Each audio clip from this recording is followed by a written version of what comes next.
Muito boa noite, seja bem-vindo ao novo canal e este que é o seu programa de domingo, o Web Psicológico. Falaremos de autoestima e de complexos de inferioridade.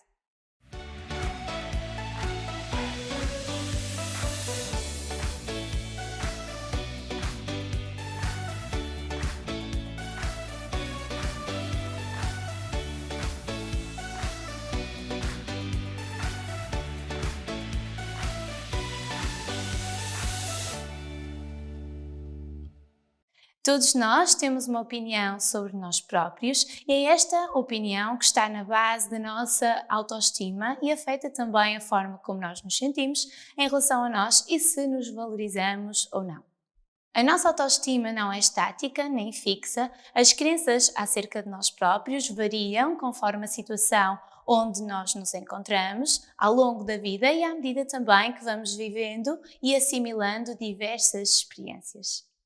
Quando temos uma boa autoestima, geralmente focamos-nos mais nos nossos aspectos positivos, nas nossas capacidades e nas nossas competências, e isso faz com que, inevitavelmente, consigamos também lidar com as experiências adversas e não tão positivas que nos vão acontecendo. Confiamos mais em nós mesmos, confiamos mais nos outros, dizemos não quando temos que dizer não, não nos culpamos por tudo e aprendemos com os nossos erros.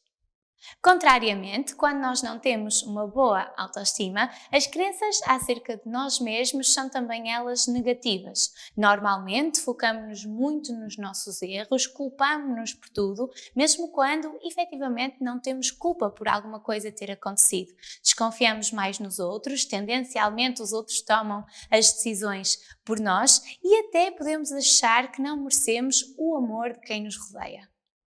É claro que ninguém está constantemente feliz consigo mesmo, mas sabemos que a autoestima está intimamente relacionada com uma boa saúde emocional e também com a felicidade. Normalmente, quando nós permanecemos num estado ruminativo acerca de nós mesmos, derrubando-nos, focamos sempre naquilo que nós não fazemos bem e nas nossas incapacidades, nós podemos desenvolver algo que se chama complexo de inferioridade. Durante o programa de hoje, iremos então relacionar estes dois conceitos, a autoestima e o complexo de inferioridade, dando-lhe a conhecer quais são as características principais desta problemática e como o habituamos a deixar algumas dicas para conseguir combater isto mesmo.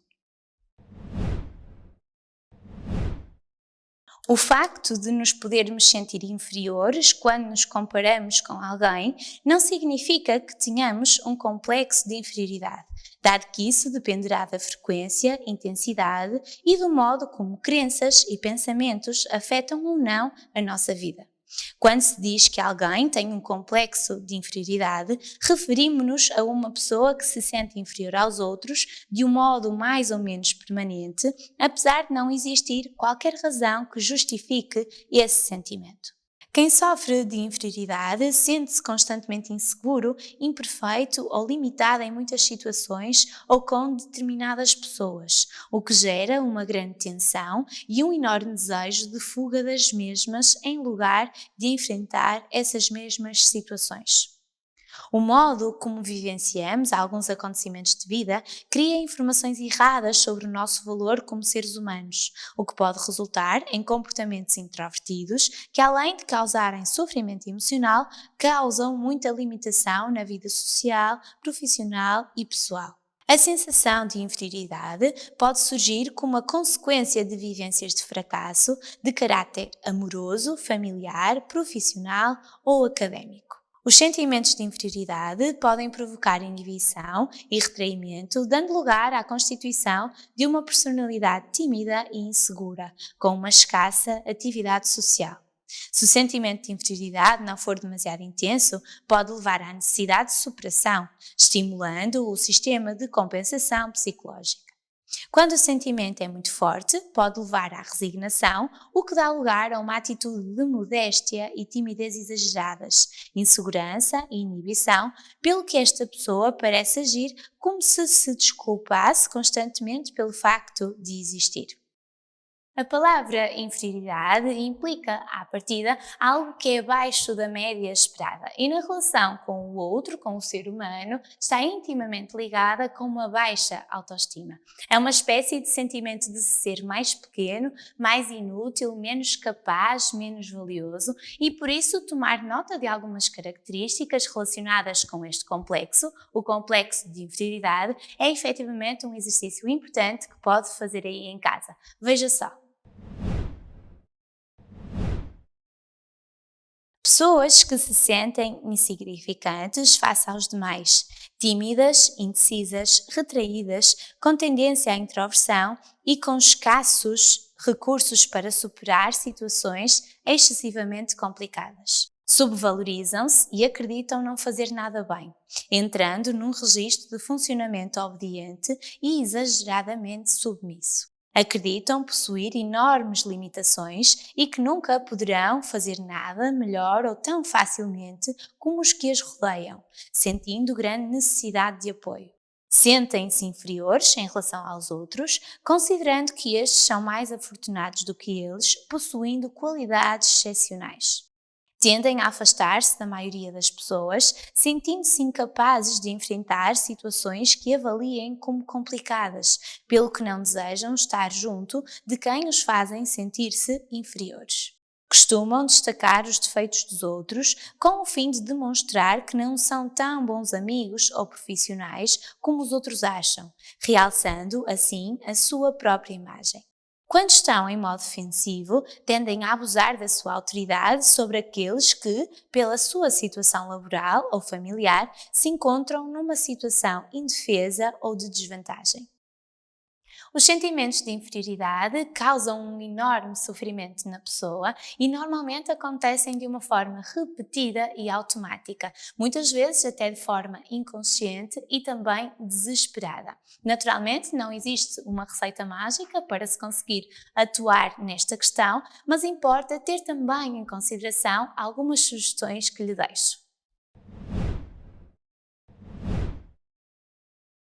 O ideal é aproveitar cada oportunidade para ir vencendo o sentimento de inferioridade e superar-se a si mesmo. O caminho para vencer a inferioridade será treinar a flexibilidade cognitiva e ressignificar o passado, mesmo que este seja doloroso. Superar o sentimento de inferioridade. É muito importante ter uma atitude ativa de superação da presente realidade em favor de outra melhor, trabalhando a autoestima e aceitando o que é. Uma atitude ativa e um desejo de superação contribuem para a superação dos sentimentos de inferioridade, tudo depende da nossa atitude e reação. No fundo, uma caminhada persistente e continuada que se faz valer de pequenas batalhas ganhas sucessivamente, passo a passo. Observar e aceitar. Este primeiro passo é de real importância, pois quando colocamos a nossa observação numa questão e a aceitamos, estamos a tirar-lhe o poder automático e podemos então compreendê-la e transformá-la. Reconhecer os sinais de perigo e respirar. A sensação de vergonha ou inferioridade é tão automática que não dá conta dela. Assim, da próxima vez que a sentir, pare e dê conta do modo como se manifesta. Sente um vazio no peito ou aperto no estômago? Sente-se nauseado? É a altura de parar, respirar lenta e profundamente durante alguns minutos e centrar-se.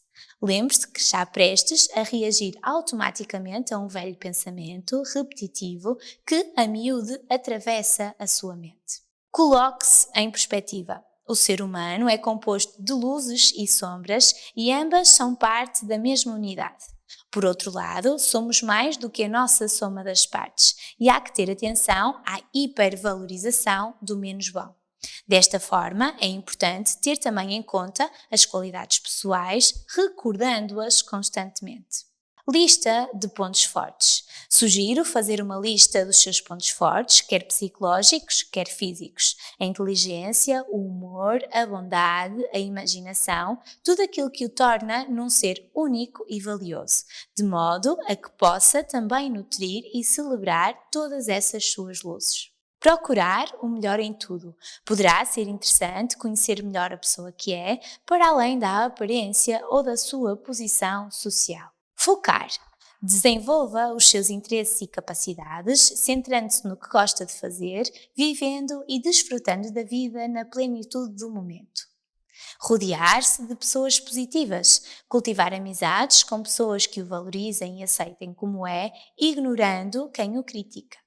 Os sentimentos de inferioridade, quando muito intensos, podem levar a depressão e a uma dor convertida em muito sofrimento. Por isso, consultar um psicólogo pode ser também importante. Dizer-lhe assim, em jeito conclusivo, que a autoestima nada mais é do que a forma como nós nos autorreferenciamos, a forma como nós nos sentimos, a forma como nós nos vemos e a forma como nós nos pensamos. Todos os dias é importante fazer esta autoavaliação e monitorização e dar conta daquilo que diz de si a si mesmo. Aqui poderá entrar também uma outra sugestão, que é uma aplicação que poderá ajudá-lo neste sentido. Durante o programa de hoje, falamos então de autoestima e da forma como esta ou a baixa autoestima despoleta um complexo que é o complexo de inferioridade. Saiba quais são as características, faça a sua própria autoavaliação, até porque este tema, apesar de delicado, coloca em sofrimento muitas pessoas. Voltamos na próxima semana para o último É Psicológico desta temporada. Contamos consigo desse lado.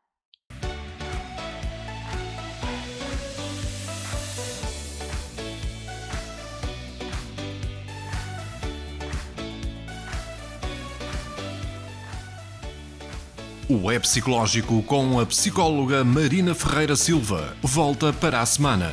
Fique desse lado com o novo canal.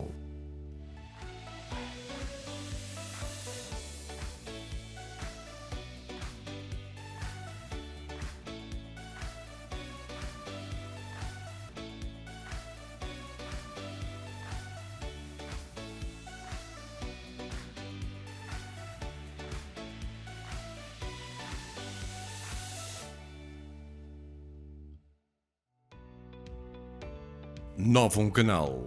Sempre novão, sempre seu.